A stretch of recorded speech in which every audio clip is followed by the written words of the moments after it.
Border Collies don't just need exercise. They need work to do and things to occupy their minds. Failure to understand this is what can make things go wrong. Often a family with working parents and young children will take on a Border Collie. The children go off to school and the parents go off to work.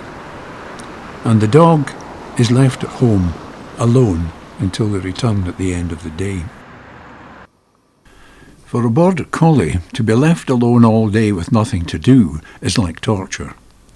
It will get frustrated and depressed, so it will invent things to keep its mind occupied, like chewing the furniture, tearing the wallpaper and chewing the plaster.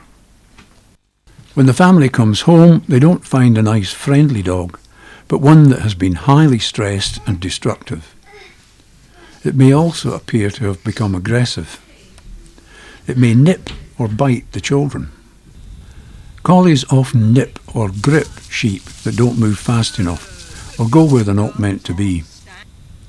And a collie with a strong herding instinct will try to herd anything, including children.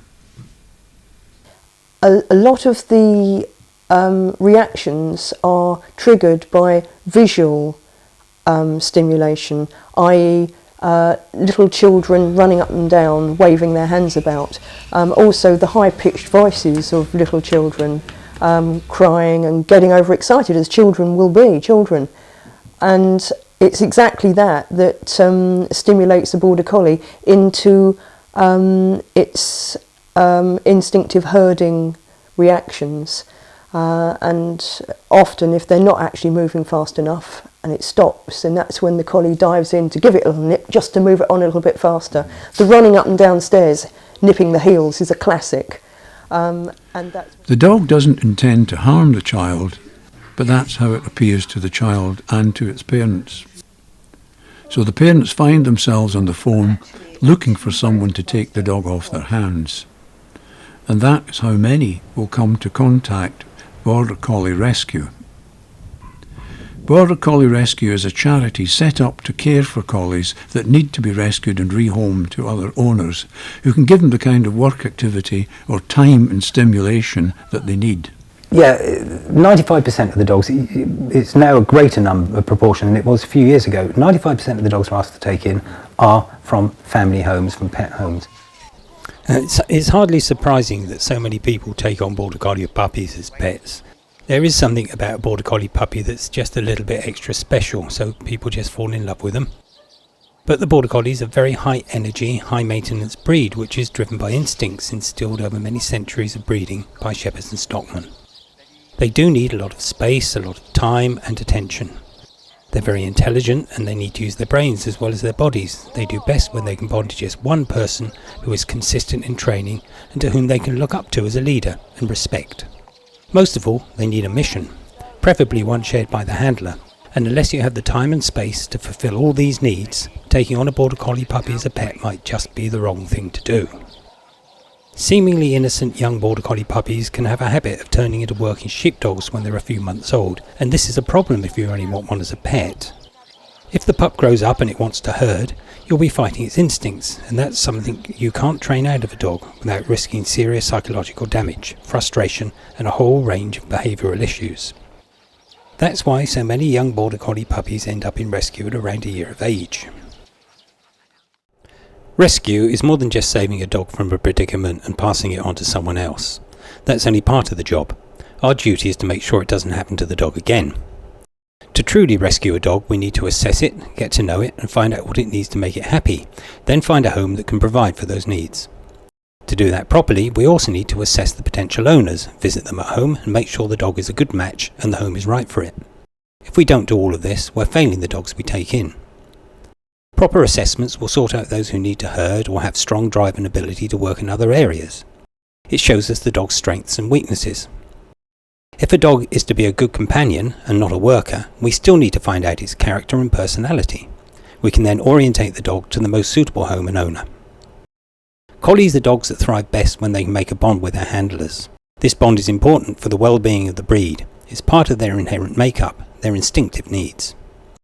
If you rush dogs in and out of rescue, you don't have time for this, and it's like shooting in the dark. Sometimes you hit the target, but more often you miss, and although you may build up impressive statistics, sometimes the dog's no better off from the situation they were originally in.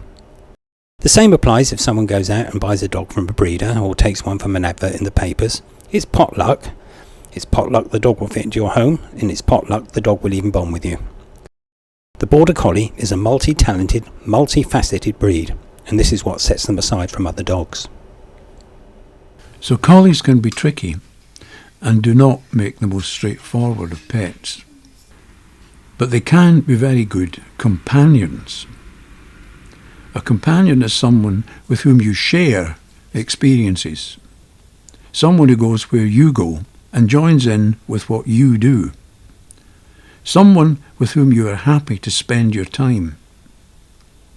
A companion is someone you treat with respect, and whose foibles you can forgive because you respect them.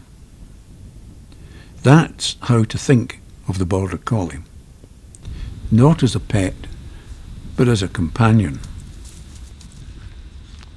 I think just the intelligence of the breed and the fun that you can have with the breed. I think when the first Border Collie that I remember as a child, my father brought down from Scotland when he was working way up north somewhere, and just growing up with this dog and how easy the dog was to train, and you know, just such a wonderful companion.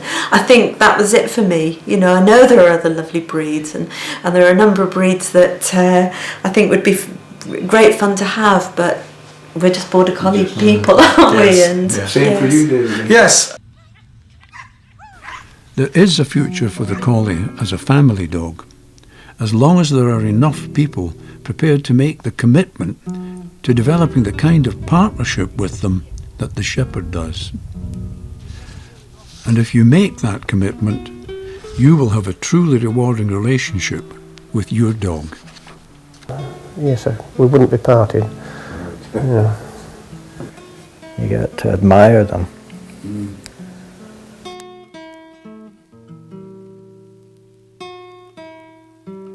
Jess, don't be daft. That stick's too big for you. You're only a dog. No, Jess, you're not just a dog. You're a Border Collie.